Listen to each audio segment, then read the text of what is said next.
ඉතින් කොහොමද ඔයාලට? ඔයාලා හැමෝම හොඳින් ඇති කියලා හිතනවා. ඉතින් ගොඩක් අය කරදරයට විපතටපත් වෙලත් ඇති.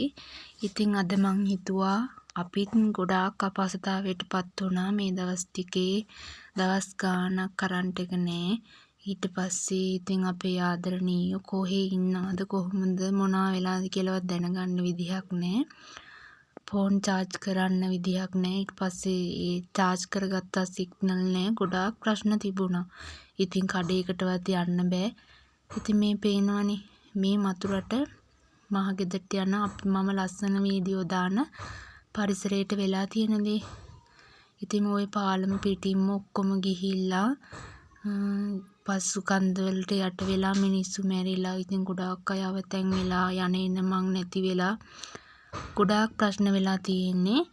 ඉතින් ඒත් එක්කම මේ අපිට මේ පුදුම මේ හිතේ අමාරුවක් ඉතින් ඇත්තටම තියෙන්නේ. කියන්න බෑ ඒ දුක ඇත්තටම.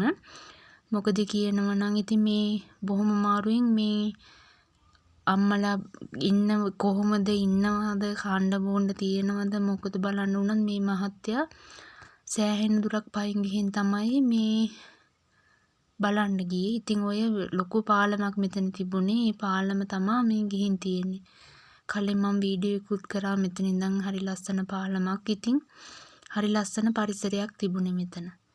ඉතින් මේ උඩ ඔයට උඩින් තිබ්බ ගෙවල් ඔක්කොම ගිහින් මිනිස්සු යට වෙලා ඉතින් මේ මරණ පවා සිද්ධ වෙලා තියෙනවා. ඉතින් සමහර ඒවා මේ මිනිහ හොයා ගන්නවත් නැතුව ඉතින් එහෙම ගොඩාක් අපහසුතාවයට පත් වෙලා තියෙනවා. ඉතින් මේක දැක්කම හිතෙනවනේ කෑල්ලක්වත් හොයාගන්න තියෙයිද කියලා.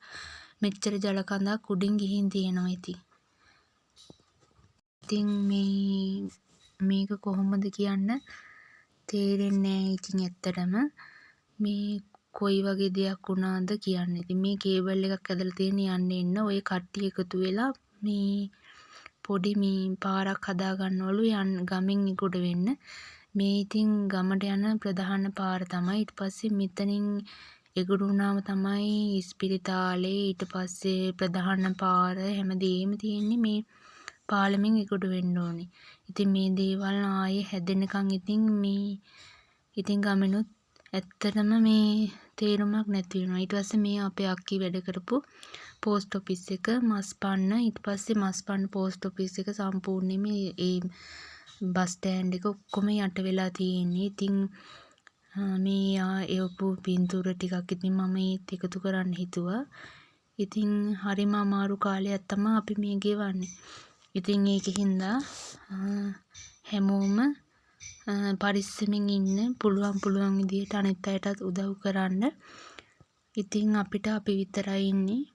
මොන දේ වුණත් ජීවිතය තමයි වටින්නේ කියන එක අංක 1ටම හිතේ තියාගන්න.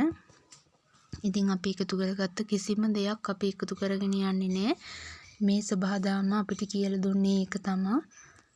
සබහාදාමට අවනත වෙලා අපි ජීවත් වෙන්න ඕනි කියන පාඩම ආයෙත් අපිට මතක් කර දුන්නා. ඉතින් මේ විශ්වයට අපිට ස්තුතියි. ඉතින් කියලා දුන්නට කියලා තමයි කියන්න තියෙන්නේ. මොකද මේ වගේ විපතක් නම් ආයෙ වෙන්න එපා කියලා මම මගේ හදවතින්ම ප්‍රාර්ථනා කරනවා.